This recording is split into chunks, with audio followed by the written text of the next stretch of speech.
Hello students, welcome back to our channel Aakash talks commerce. तो previous video में हम लोग ने देखा था बैंक रिकंसिलिएशन स्टेटमेंट का कॉन्सेप्ट, उसका चार्ट और साथ में हमने एक फंडा देखा था जिसके थ्रू हम बैंक रिकंसिलिएशन स्टेटमेंट को बेहतर तरीके से बना सकते हैं। सो रिगार्डिंग दिस हम अभी कुछ क्वेश्चंस उसके लिए देखेंगे, जैसे कि हम देखेंगे कैश बुक का डेबिट बैलेंस, कैश बुक का क्रेडिट बैलेंस, और देखेंगे कि हम कैसे उसको अप्लाई कर सकते हैं और वेरी इजिली हम इसको सॉल्व कर सकते हैं। ओके, तो वीडियो को स्टार्ट करते हैं। So we have a question, चलिए इसको रीड करते हैं और समझते हैं। On 31st March 2000 the bank balance as per Nidhi cash book was ₹15,270 debit. तो यहाँ से ये क्लियर हो गया कि balance as per cash book debit है। तो हम इसमें क्या फंडा अप्लाई करेंगे कि जैसे ही हमारे पासबुक में अमाउंट इंक्रीज होगा हम उसको प्लस करेंगे और डिक्रीज होगा तो माइनस करेंगे। So first number is check issued but not yet presented for payment.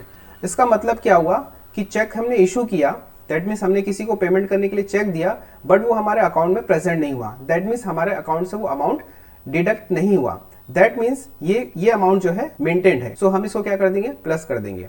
As you can see, सबसे पहले हमने यहाँ पर लिखा balance as per cash book 15,270। Then first जो हमने अभी पढ़ा वो ऐड होने वाला है, तो हम उसको एक ऐड वाले कॉलम पे लेकर के आएंगे, नंबर्स कर देंगे 1 2 3 एंड हम उसको डिटेल साइड पर एंटर कर देंगे। Then second number, a customer deposited ₹1200 direct in the bank but these were recorded only in a passbook. So students, हमको तो सिर्फ ये ध्यान रखना है कि क्या अमाउंट हमारे पासबुक में एंटर हो रहा है या नहीं हो रहा है, दैट्स इट। क्या हमारे पासबुक में अमाउंट बढ़ रहा है या कम हो रहा है, दैट्स इट। हमको इतना ही ध्यान रखना है। तो 1200 हमारे अकाउंट में आ चुका है, मतलब डिपॉजिट हो चुका है। So we will add this, yes. सो यहां पर आप देख सकते हो हमने 1200 को ऐड कर दिया। थर्ड एंट्री है bank has credited 170 for interest in the passbook but this were not recorded in the cash book. Again students, हमको इससे कोई भी मतलब नहीं है कि कैश बुक में एंट्री हुई है कि नहीं हुई है। हमको तो सिर्फ क्या देखना है कि क्या पासबुक पे हमारा अमाउंट इंक्रीज हो गया, तो यस इंक्रीज हो गया, that means we will add this. Okay, ये तीनों अमाउंट अगर आप देखेंगे तो ये हो जाता है 5,070। अब ये दो अमाउंट्स को हम ऐड कर देंगे, 15,270 एंड 5,070, वी विल गेट 20,340। आगे बढ़ते हैं। फोर्थ नंबर की एंट्री लिखी हुई है, there is a debit of ₹30 in passbook for bank charges but not recorded in the cash book. Again debit in passbook, that means amount जो है वो डिक्रीज हो गया, दैट मीन्स कि पासबुक में हमने बैंक चार्जेस हमको लगा हुआ है, सो दैट कि वो अमाउंट कम हो जाने वाला है, ठीक है, वो अमाउंट जो है डिक्रीज हो जाएगा हमारे पासबुक से, तो विल लेस इट। यहाँ पे आप देख सकते हो लेस वाले कॉलम पे ₹30 जो है वो लेस किया जा रहा है। फिफ्थ नंबर एंट्री है, no entry has been made in cash book for the rent of 500 paid by bank according to निधि's इंस्ट्रक्शन। तो निधि ने खुद से इंस्ट्रक्शन दिया हुआ था कि आप मेरा रेंट पेड कर देना मेरे अकाउंट के थ्रू, जो कि बैंक ने कर दिया। तो बैंक ने क्या किया, पासबुक से माइनस कर दिया होगा, तो again this will minus. Six number entry है, cheque of ₹2700 send for collection have not be cleared by the bank so far. तो हमने ₹2700 का चेक सेंड किया हुआ था कि वो हम अकाउंट में हमारे डिपॉजिट हो जाए, बट हुआ नहीं है, तो minus. And the seventh number, debit side of Nidhi cash book has been overcast by 100। तो कैश बुक का डेबिट साइड ओवरकास्ट हो गया है, तो we have to correct it, that's why we will less it. क्योंकि डेबिट साइड में cash book हमने ज्यादा लिखा हुआ है, दैट मीन्स हमने गलती करी है, हम उसको गलती को सुधारने के लिए इसको माइनस कर देंगे, यस।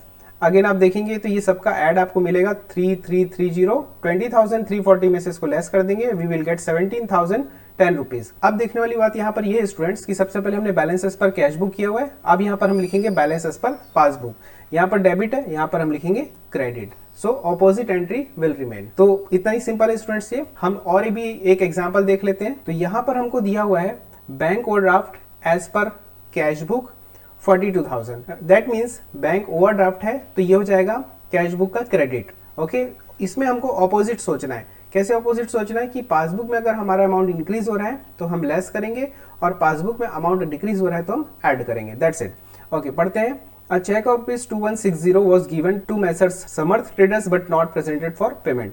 तो हमने 2160 का ना समर्थ ट्रेडर्स को एक पेमेंट देने के लिए अमाउंट दिया हुआ था जो कि प्रेजेंट नहीं हुआ, दैट मीन्स हमारे अकाउंट से डिडक्ट नहीं हुआ। तो नॉर्मली क्या होगा कि हमारे अकाउंट से डिडक्ट नहीं हुआ मतलब हमारे अकाउंट में पैसा है। अब आपको सोचना उल्टा है, तो पैसा है तो माइनस, यहाँ पर देखिए माइनस हो गया ये, ठीक है। A cheque of ₹1200 was received entered into cash book but not sent into the bank. ये 1200 हमको रिसीव हुआ है और इसको हमने कैश बुक में लिखा है, लेकिन हमने बैंक में तो भेजा ही नहीं है। तो जब बैंक में भेजा ही नहीं तो पासबुक में इंक्रीज कहां से होगा अमाउंट, तो इंक्रीज नहीं हुआ है, दैट मीन्स ऑपोजिट सोचिए आप, इंक्रीज नहीं हुआ है तो ऐड कर देंगे, तो यहाँ पर ये ऐड हो गया। अ चेक और ₹4800 was sent to bank for collection but dishonoured. ये क्या किया हमने, सॉरी ये वाला है, चेक हमने 4800 का सेंड किया बैंक में जो कि डिसऑनर्ड हो गया। दैट मीन्स हमने चेक भेजा डिपॉजिट करने के लिए बट डिसऑनर्ड हो गया, मतलब वो अमाउंट एंटर तो हुआ ही नहीं, मतलब वो अमाउंट इंक्रीज हुआ ही नहीं पासबुक में, तो ऑपोजिट होगा तो ऐड हो जाएगा, ये ऐड हो गया यहाँ पर देखिए। Then a cheque ₹1600 was deposited into bank but it was not collected. तो अगेन हमने 1600 रुपीज का चेक डिपॉजिट के लिए बैंक भेजा बट वो कलेक्ट नहीं हुआ है, तो वो जो अमाउंट है उससे इंक्रीज नहीं होगा पासबुक का अमाउंट, तो that's why opposite less, sorry add कर देंगे हम। Insurance premium 200 was paid by bank and but not enter into the cash book. तो 200 का इंश्योरेंस प्रीमियम पे हो गया है, पे हो गया का मतलब क्या हुआ कि अकाउंट से पैसा डिडक्ट हो गया है, ऑपोजिट सोचिए plus. Bank paid a bills payable worth ₹4,000 under rebate and got discount of ₹60 which was not enter in to the cash book. वो इंटर नहीं हुआ है कैश बुक में। सो स्टूडेंट्स 4,000 रुपीज का हमको पे करना था bills payable, that means bank हमारे बिहाफ में करती, बट एक डिस्काउंट हमको रिसीव हुआ था 60 which was not enter in the cash book. तो कैश बुक में नहीं लिखा, दैट्स व्हाई डिफरेंस क्रिएट होगा। अब 4,000 में 60 रुपीज लेस कर दीजिएगा क्योंकि वो डिस्काउंट मिला है, तो पेमेंट जो हो रहा है वो 3940 का हो रहा है। तो अगेन कैश बुक में हमने एंटर नहीं किया है, लेकिन हमारे अकाउंट में क्या हो रहा है, हमारे अकाउंट से तो पैसा डिडक्ट हो गया, that's why we will add this. Again student ये पूरा अमाउंट हम ऐड करेंगे, ऐड करके हमको मिलेगा 11,740। इसमें से ये अमाउंट आप ऐड कर दीजिएगा, ऐड करने के बाद आपको मिलेगा 53,740। फिर ये जो हमने लेस किया हुआ था एक अमाउंट, ये अमाउंट लेस कर देंगे तो हमको मिलेगा 51,580।